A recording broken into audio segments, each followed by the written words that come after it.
من يهده الله فلا مضل له ومن يضلل فلا هادي له. أشهد أن لا إله إلا الله وحده لا شريك له له الملك وله الحمد يحيي ويميت وعلى كل شيء قدير. وأشهد أن محمدا عبده ورسوله.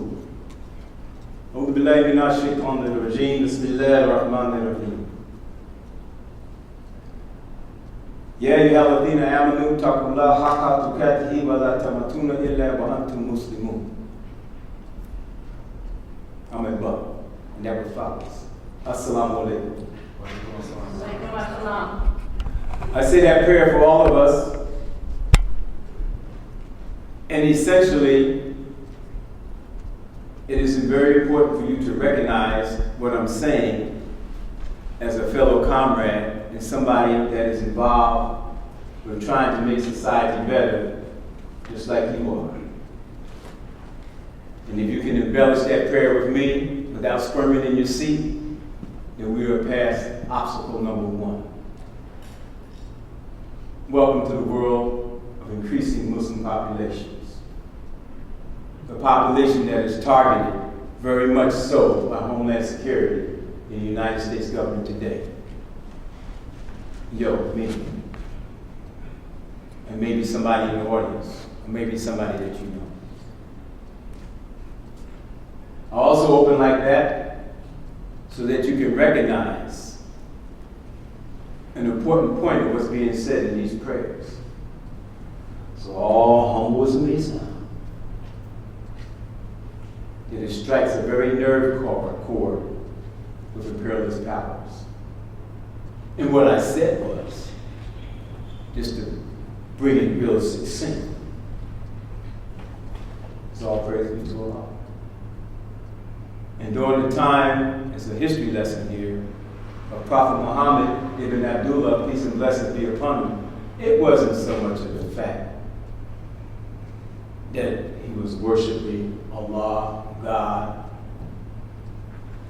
because the powers that be even offered him then, look, I don't care if you want to get down on the ground, put your head in the mud and your behind up in the air. If you want to starve yourself for 30 days, every 360 days or whatever, a year, call it Ramadan, if you want to, it doesn't matter. They offer money, what is that? What mattered was that statement posed a threat economically because it was changing the threshold of power. You, I, anybody that's on you worship what you want. Who cares?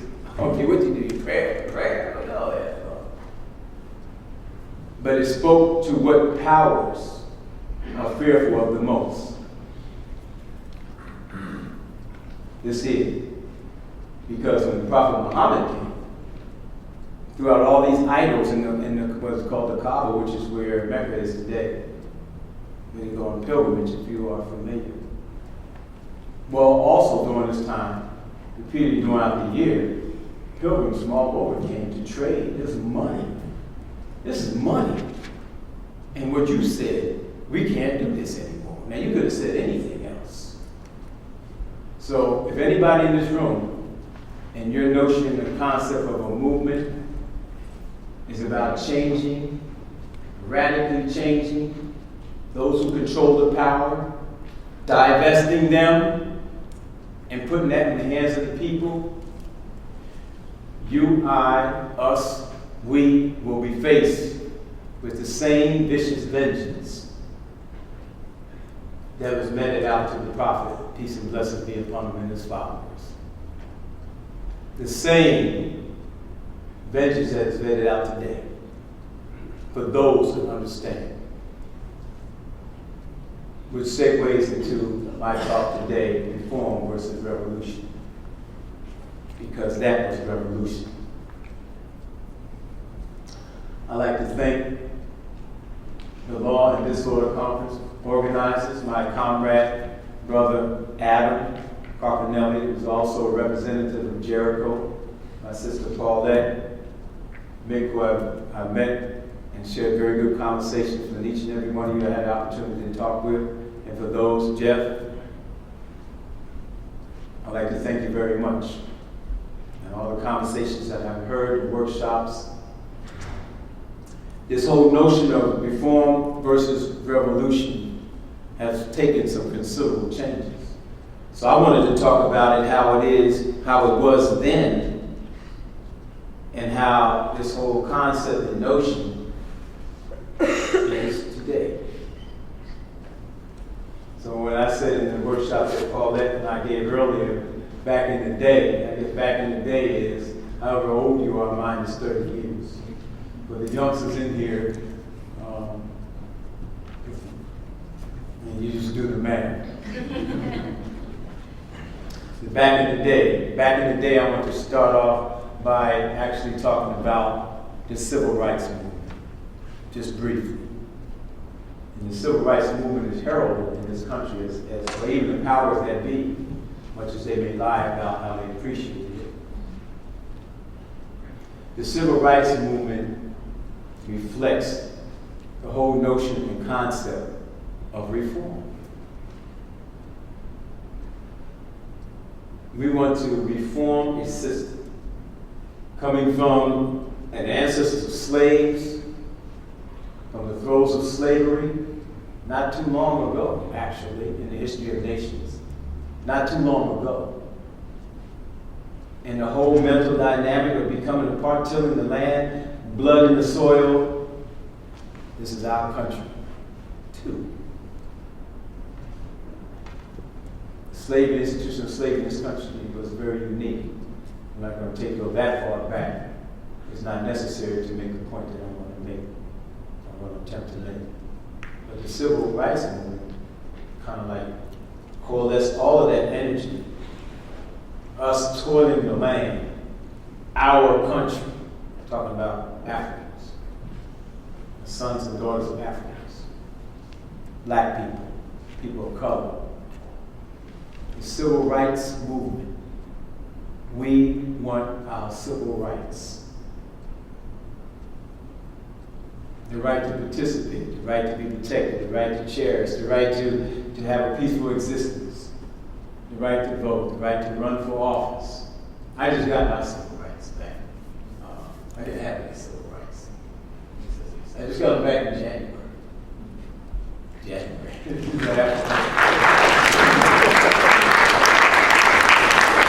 I was laughing because of the Joker.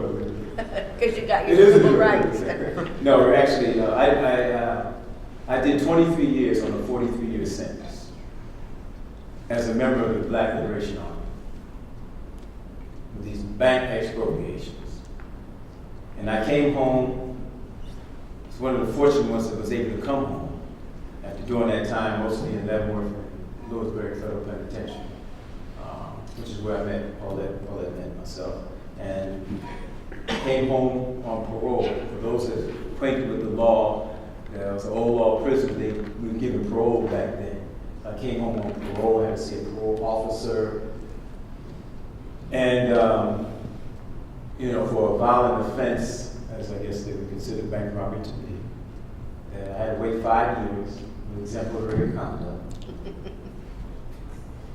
And then a year after that, I petitioned to get off of parole. They let me off of parole. Then the Commonwealth of Virginia, which is where I live now, in Richmond, Virginia, has one of the few states that even though you may have paid all your responsibilities off, which I was busted in the 70s, they didn't have that then, I'm glad. It wasn't asking for no money, court fees. That happened later, and I didn't owe nobody nothing. Stuff is still buried under the house in the 3rd grade. Hey, no, ain't bad nothing. Forget about it. One day I won't get it back. But I waited 5 more years after that, and it wasn't until January, literally, that I got my civil rights back. And that was after I was on television for Black History Month, I guess, criticizing the governor, because in the Commonwealth of Virginia, as codified in their written legislative history, the reason was to disenfranchise black people. Slaves.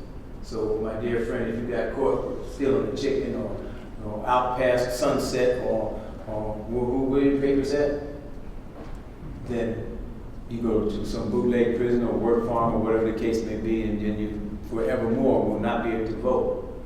Not that you could anyway, even if you were allowed to, because there's other obstacles even with that. So, but I got my rights back. Civil rights. The civil rights movement dealt with civil rights. And I guess it accumulated in the passing of the 1963 Civil Rights Legislation.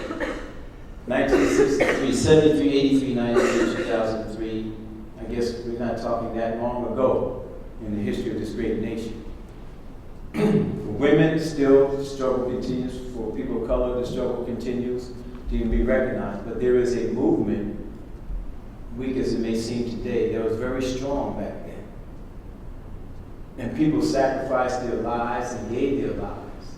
And throughout the whole history, building up to 1963, this growing movement to be recognized as citizens of this country. It was a righteous, serious endeavor where people died. People were killed. For those that's going to be here tomorrow, we're going to do a little dramatical presentation about that, and you're going to participate. You're going to try to make you feel that the best that I can. So when we say a peaceful movement, the civil rights movement, it didn't necessarily mean peace. You're being peaceful, at least the best you can. You know, but people were cattle prodded. You know, an electrical cattle prod is very akin to the stun gun thing we have now. All of this. They move cattle along in the field, just touching the cattle. But obviously you can't push the big joint. High power water pressure hoses, shooting you, ostracizing you, intimidating you. This was a movement that required a lot of courage if you were really in the forefront. So make no mistake, for the young sisters and brothers here who say the civil rights movement, don't dismiss it as, yeah, man, they need to get real. And I say that because I joined the Black Panther Party when I was 16 years old. And that's what I used to say, because it was so antagonistic. I mean, it was like, tired of this stuff. Police brutality was very overt, and I used to openly criticize the many Martin Luther King verbally. Ain't nobody gonna do that to me, because I'm gonna blow you out the water type of thing. And that was that type of break off of the Black Liberation Movement. Things got a little more militant. Started talking about armed struggle in this country. Armed struggle in this country. If you can just savor that for a minute. And it wasn't just the Black Panther Party talking about that. It wasn't just the Black Liberation Army. The Brown Berets. It was the Bloods, not the Blood organization that you may know. The Republic of New Africa, the Native American Movement, the Weather Underground, the Students for a Democratic Society. There's a lot of organizations. It was about making this thing change. And for the most part, we were talking about economically a socialist government. And matter of fact, all across Northern Africa and many parts of the East, in Latin America, South America, these revolutions, these Marxist revolutions, debunking capitalism. And everybody, young and old, wanted to be a part of that. Now it's changed, and we'll talk about now today in a minute. But it's changed because you can't get socialism to roll off your mouth without receiving the rebuke and condemnation of your neighbor or everybody around you. Socialism, Even when trying to derail the whole Obama thing, which is a lot to be said about whether or not that was even real or not, but that's a whole other analysis. So I'm not going to get off of that. But just the whole thing of trying to label him as a socialist just to turn people off like that. I said not to get into that because I'm just using that as an example to bring out this point that I'm making, because a lot can be said about these bogus election things and this fake democracy that we live in. But that was the reform part. Reform essentially is that we love the country as it is. We're not trying to change anything structurally. We want a piece of this. We want to reform, rectify, correct the injustices that exist, the immorality that exists, the racism and prejudice that exists, to the point that we'll give our life to do it without posing any violent threat, but we'll stand arm in arm. And it showed it to a sizable degree what these type of reformist movements can bring about. It can bring about a lot of reform in society. A lot of reform, because and that reform is maybe reflected in the fact that you can even have a conference here. So don't take the effects of the civil rights movement lightly. You know, people that I used to call Uncle Toms and this and that made it possible for me to even open my mouth to a great degree, because a lot of laws have changed then. So standing here now as a former member of the Black Panther Party and Black Liberation Army member, I give my props and respect to the civil rights movement and what was done. But as Marxism teaches us, that even in the Quran, Allah says that He created pairs in everything. It coincides with the whole dialectic of the unity of opposites. I don't want to get too detailed on it. You know, there's a contradiction in everything. Panthers, if anybody study dialectics, you can study it in school, you get an A on the test, but there's another thing to study it as a lifestyle. As you engage the Black Panthers that's 16 or 17 years old on a college campus, you probably lose that debate. Because it's not like studying this stuff. I got an A on Professor so-and-so's test. No, we're getting ready to rectify and change this society to go along with these principles. But there's a contradiction in everything, and the question is, be careful what you ask for, because you might get it. Be careful about asking and struggling and protesting to be a part of the mainline culture, because you might get it, and it won't be the way that you thought. It might absorb you into it in such a way that you won't be yourself anymore. It'll take your guts and your essence and your soul and your righteousness right from you. Be careful what you ask for, because it may not be what you expected it to have been. And that's one of the results and products of the civil rights movement.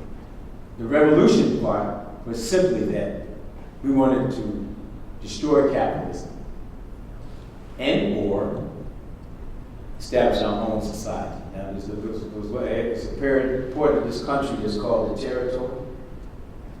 The Black Panther Party and the Republic of New Africa we were struggling to have our own society, recognizing the reality that we can't overthrow the United States society as such. But we can circle in on these states down south, which were South Carolina, Georgia, Alabama, Mississippi, and Louisiana. That's the territory. That's our land. We're claiming it. We have our own constitution. That was in 1968, Republic of New Africa. A lot going into this. All right? We're going to defend our communities. You're not going to turn the water hose on us, because we're going to blow you away the best that we can. We're going to protect our communities. I give these presentations at campuses that's not a room full of activists such as you beautiful selves. Just eager students want to hear what I have to say. And they're looking at me kind of cross-eyed in a way when I started seeming like I'm talking about violence. So I look at the guys in the room and I say, your lady friend or a partner, I come up and I attempt to assault her. What would you do? I used to walk up to a joker, scare him a little bit. I'm such a joker. I'm from New Jersey. Joker means friend. Walk up to a guy. Let's say, so if I show signs that I'm going to molest or injure your partner, your wife, or your girlfriend, or just your friend, what would be your position? And obviously, I guess you would try to confront me physically if necessary, because the threat is imminent.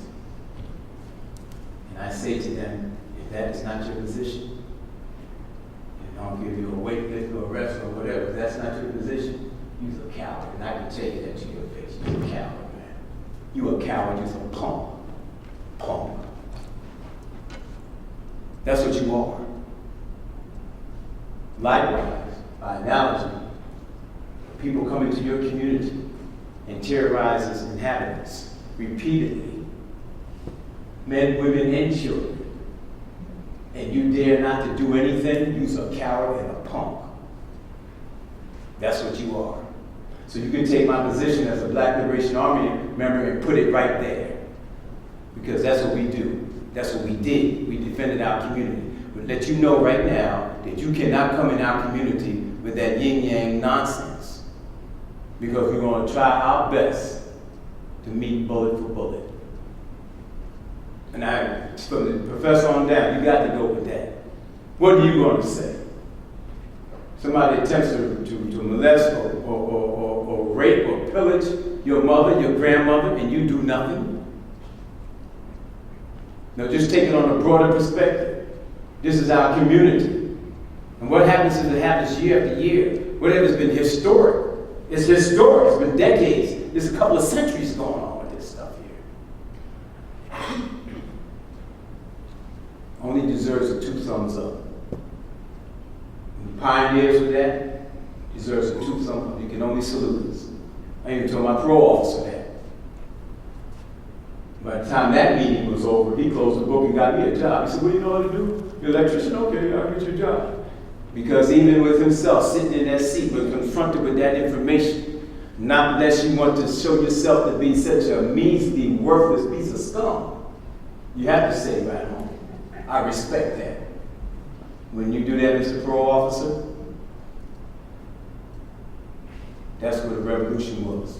That's the argument I present to you. That's where we was coming from. When somebody hears that story, hey, don't tell me, us, we, that we can't do that we cannot, how dare you begin to say that we cannot defend ourselves. Sending people all around the world, 18 years old, whatever, to fight wars and kill other people. We can't defend our communities from your aggression. Well, them days are kind of like over with. There was a culture of struggle that built up over the decades in this country, of resistance. We can go back, which I'm not going to go back too far because of the time. We go all the way back to the Marcus Garvey movement. Everything that's going on back then. Just the whole coming out of the throes of slavery was like, got to do this, got to defend ourselves. It was an obvious argument. It was an obvious position. I had a presentation. I went down to Atlanta several years ago, my wife and family and children, and looking at the house of Martin Luther King and that person that was doing that, and he made a comment that I definitely heard loud and clear. That Martin Luther King had a gun. And that changes things. So all the peaceful demonstration that was representing, he knows that in the back of his waistband, need be, he's going to protect his family. Now the people are running with his name, Martin Luther King, they're going to tell you and I to turn in our rosters. And so we're going to talk about in a minute about what's happening now. So now the culture of struggle. We're not surrounded and absorbed in a culture of struggle where the revolutionaries can like blend in like fish in the sea, like Mao Zedong said, and there's all this romantic notions of struggle and cell structures and this and that was going on, and we were pioneers, so we got played out. I understand that. All right, I understand that. And we're not talking about that part for the sake of this lecture here. I understand that. We got played out big time. Counterintelligence program, pitting one against the other, the whole thing there. We couldn't match bullet for bullet, that is true, and all of that, But it was a culture that even somebody nodding on the street corner, hey, bud, what's happening? You ain't gonna get that from a crackhead. Drug dealers, everybody. They had all kinds of organizations. It was a culture of kind of respect and free love. Everything was just, we just don't want to have nothing to do with capitalism. Anything, we were dancing naked in the street, smoke, rock out, Woodstock, everything was just cool. This, not that. Anything but that. Grow your hair long, crazy, and everything. Anything but the music, Everything was supportive of it. But we don't have the luxury of sitting down, and I don't know, Mick and I was talking, breakfast this morning, of being able to, when we pass the baton over to the next generation, we don't have the luxury to really analyze that and pin our mistakes and our weaknesses and our frailties and see how to make this better and do this like this, like our enemy does. Because I got to pay the rent, I only have time. Matter of fact, I gotta catch a plane, I gotta go back, and then I gotta go to work, you know. And it's a lot of other things detracting us. So now that culture is no longer there.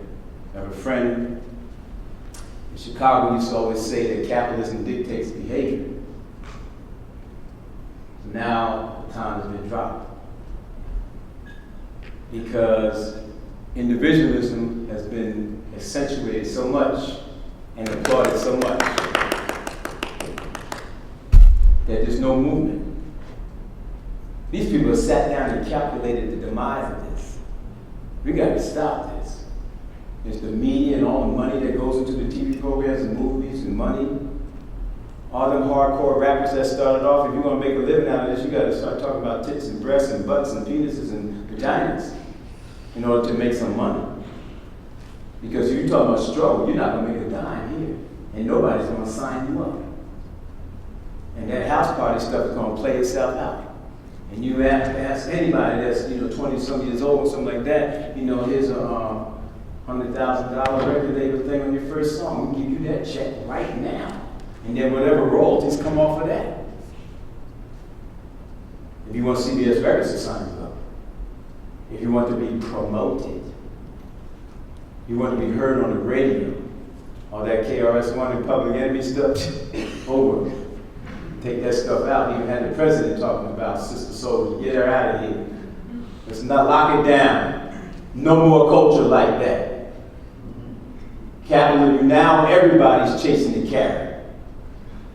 Capitalism dictates behavior regardless if you're down with the program or not, unless you want to live out the boonies, no electricity in your house because it is so woven into everything.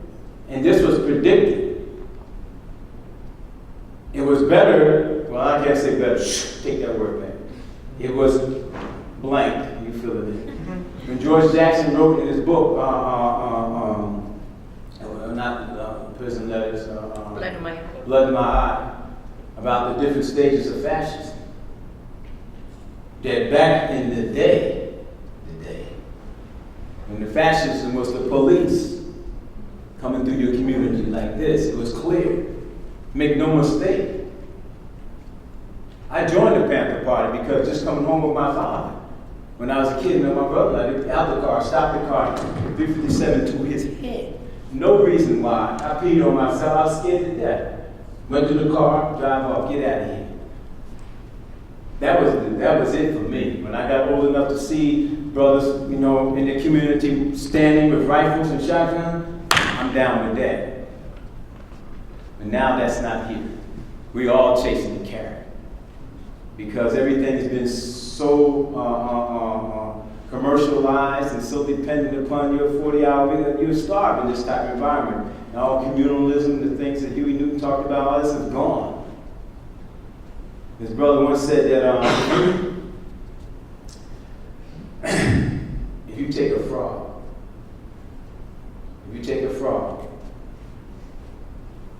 and put it in some nice water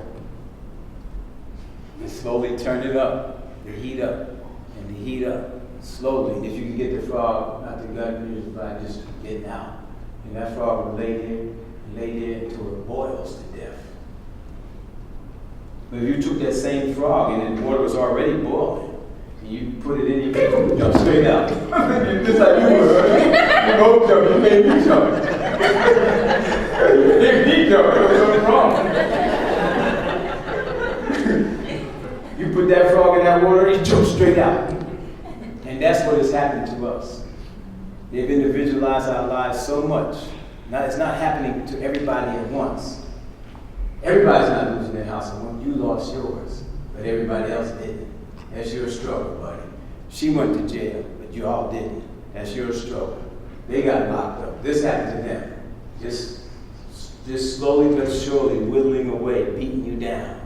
So it was not everybody, not at the same time, because it happened all at once at the same time. You see instances where something happens at the same time and you have all these occupied issues.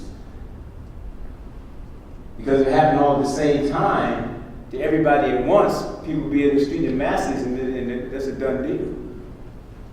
So now society is so individualized, so competitive against each other, from the sports to every single thing. And you're on your own. And so are our movements. We're on our own.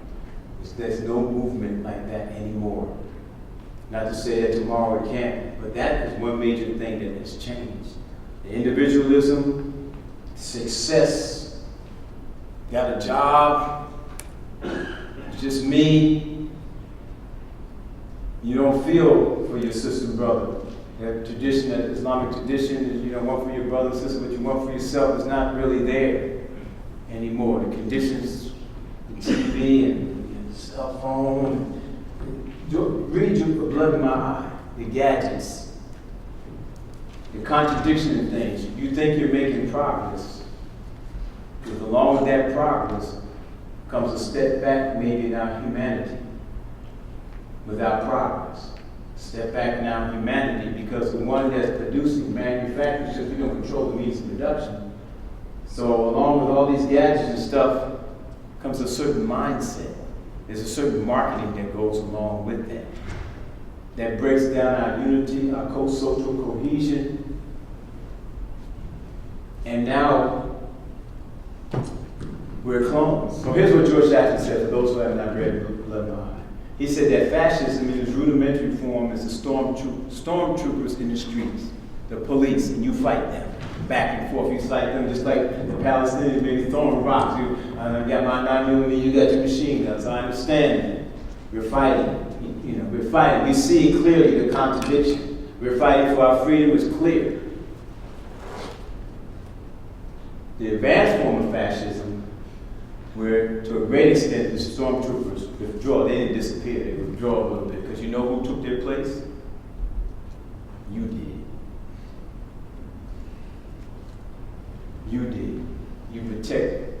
You snitch, you tell, you cooperate, you conspire with the United States government to keep your own movement down. You did. Out of a culture that they cultivated with nothing but fear. Fear of losing your possessions, losing your position, of what happened to me. You're scared. Through your progress, you became scared of losing it. That's the contradiction. There's a contradiction in everything. That's just one contradiction.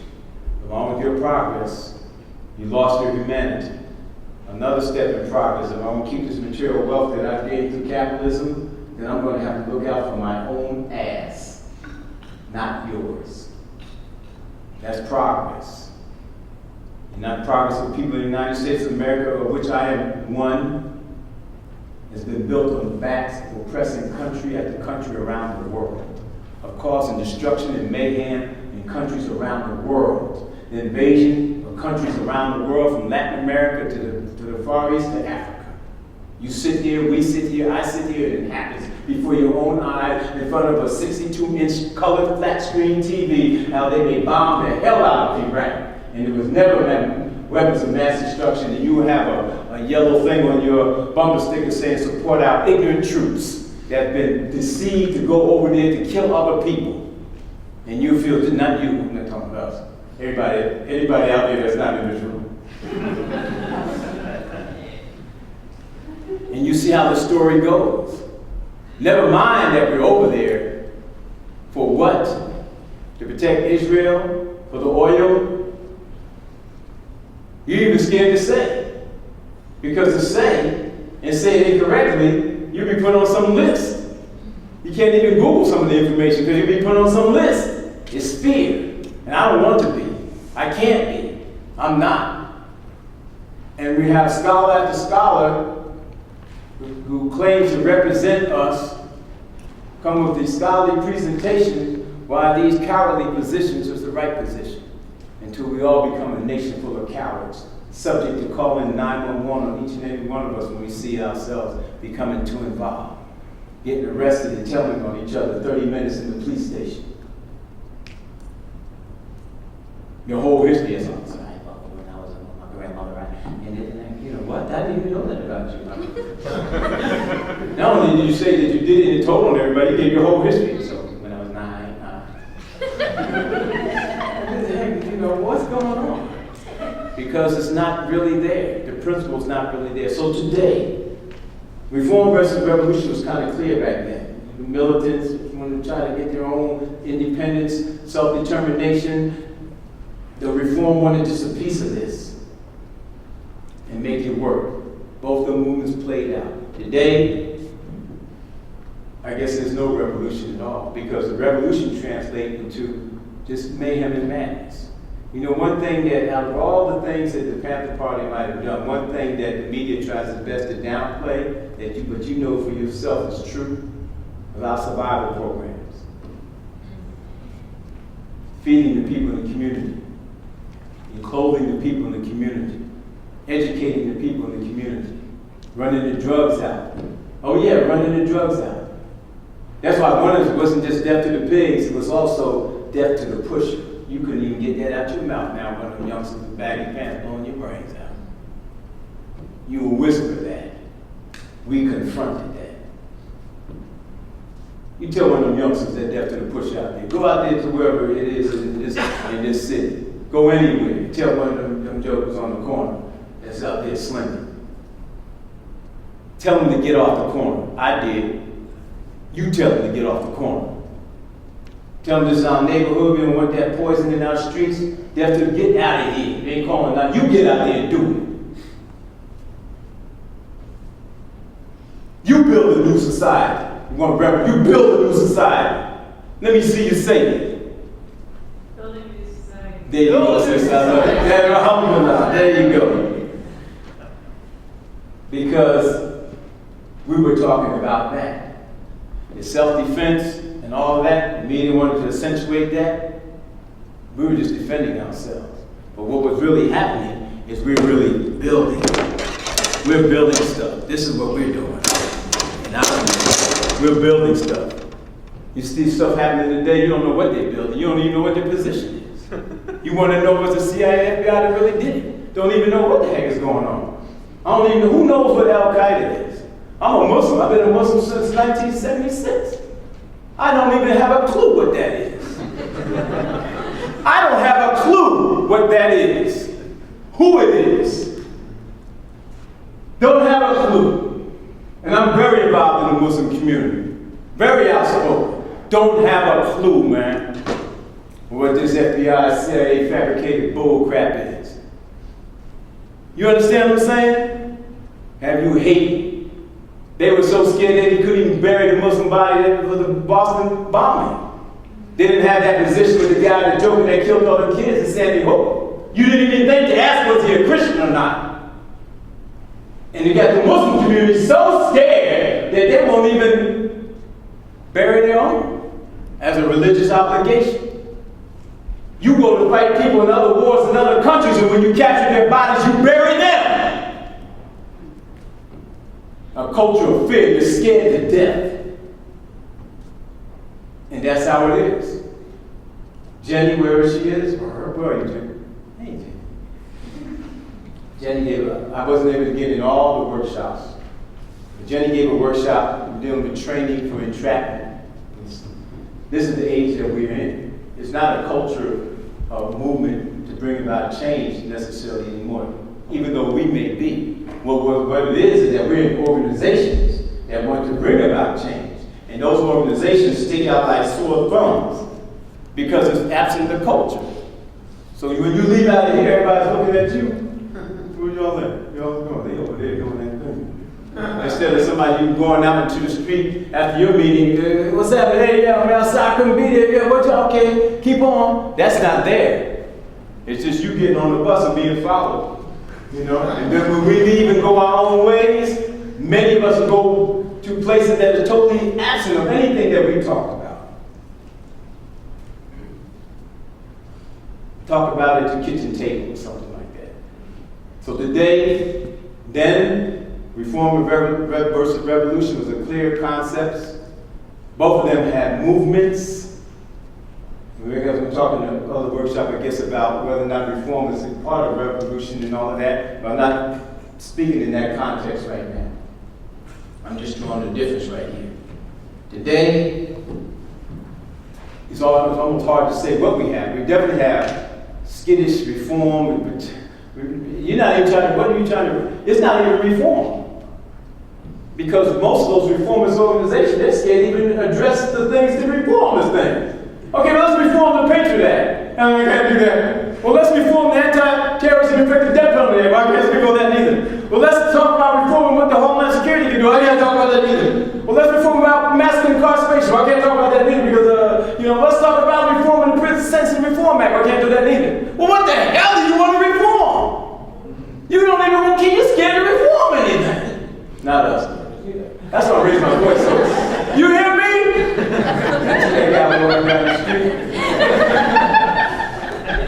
Even the reformers movement scared to reform anything. What do you want to reform? And like I said, the revolutionaries, if any, we lost the idea, or we can't sit there, can't speak what's in the person's mind, or what they would like to do in their heart, but we lack the capacity to put forth what we're building. Once again, referring to Huey. We beat East Coast, West Coast Panthers. That's another story. But I still refer to Huey Newton a lot because he said a lot of good things, and this is sober mind. In heyday, it was powerful leadership there for a brief moment. All right, confronting the police on the street, following them, shadowing them. Somebody gets stopped, you stop with them. Being in the rights, taking guns and pistols. That's a little bit of gutsy there. Imagine doing it today. You put in perspective how gutsy that might have been. Okay. No ideology. Huey Newton said, he painted an ideology for us. He said that these survival programs are like a boat that carries to a shore. Painted a picture of what you want to build. That way, all your efforts are designed to build this type of society with these type of principles. This is what's involved. So your everyday Unabomber, I don't know what they may do. I don't know what's going on. There's so much venom and hate, and understandably so, against the powers that be, that people just do it.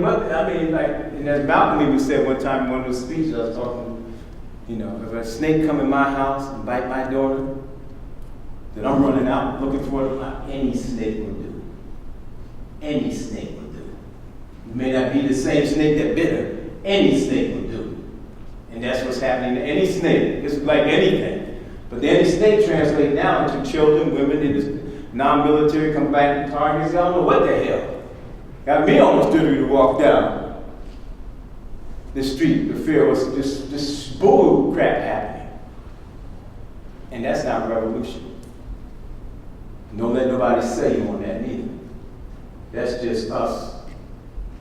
Venom, I understand. War to flee. The only thing I can do is bite you a little bit, tug on your ass, and hope it hurts. I don't care what the best I can. But it's not revolution. Revolution is not madness and chaos. You're trying to build something new. So then and now, the then is reform. It's like a mealy-mouthed word. I don't even know what we're trying to reform anymore. When we're scared to even address an issue that could be reformed, and we just stand and write a letter to your congressman or speak out or address the public or hold a protest or demonstration and maintain and have some type of sustainability and build a movement on that. That's back to zero. And the revolution part is just like, oh man, I don't even want you to win. Because man, I'd rather do bad than do something in my refrigerator than color television set to get your madness. Because I don't know what the heck you're trying to do. And that's the animal. I got to wrap it up. We're going to have some questions, but when it gets to that type of thing, as George Orwell, you're familiar with the animal farm syndrome. You got to be, there's so much to say about this here, but I'm just going to say it in a breath, and you can either weed it or fed it out during the questions or just think about it. But those of us that aspire for another society, you want to make sure that you are cultivating within your own circles, even if it's with your children or the youngsters, whatever, the wherewithal to maintain and sustain that. Otherwise, it's already been proven that you be worse of an oppressor than your oppressor. Trying to hold it down and keep it down. And I know the casualties of revolution, at least I academically know, not being gone through one myself here in the good old USA. But these were the things that we were concerned about at 16 and 17 years old in the Panther Party. What were the casualties? What can we build? What do you know how to do? You're an engineer, okay, how can we pull this together? How would that look? What about our own institutions? Can we do that? Or are we, worse, are we even thinking about that for the revolutionaries of the world? Are we thinking about that? Because this is serious business. So in closing, then we can open up for comments and you can throw things at me. I can duck.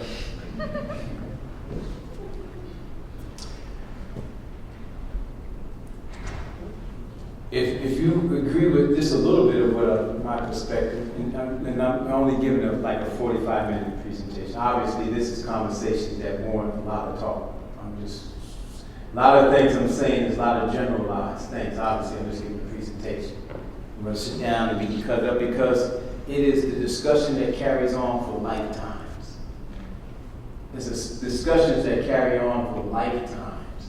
If you're talking about building a new society, then you're talking about building the responsibility, the acumen, and the sense of humanity that's going to be able to sustain that society. And I know you can't see it all. We can't see it all standing here. It's like driving down the road. You have to go 2 miles before you see the next 2 miles.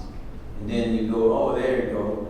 So you have to go a little distance before you see how to even answer that question. But it has to be realized that these are questions that have to be addressed. It's not just about cutting up and destroying, which is what page the world is on today. A lot of cutting up and destroying. You know, it's about having our own media and all these things have to go. But I do applaud what we're doing here. The Law and Disorder Conference is the 4th year, I believe. You know, it holds all that promise where we can hear presentations and we need even more of it. And I'm sure that in other cities and towns and places there is a lot of that going on amongst ourselves. So I know I've bashed the choir to death. And that's how it goes when one person has the mic preaching to the choir. I understand that. But hopefully there's something out of what I said that could be a benefit and charge your thinking. You know, and I would say that anything I said that was offensive to anybody, I do apologize. I'm telling Jenny I talk like that. Just, you know, sometimes my mouth moves so fast, I see it moving too. I understand, you know, I can see my lips sometimes. But I know what my heart is and what I want to say. So if I've offended anybody, I apologize. And if I've been a benefit, then I thank you very much. So now I guess it's open to Adam, right? How you want to orchestrate this? We can take a stack. You can take a stack? I can take a stack. Okay. Oh.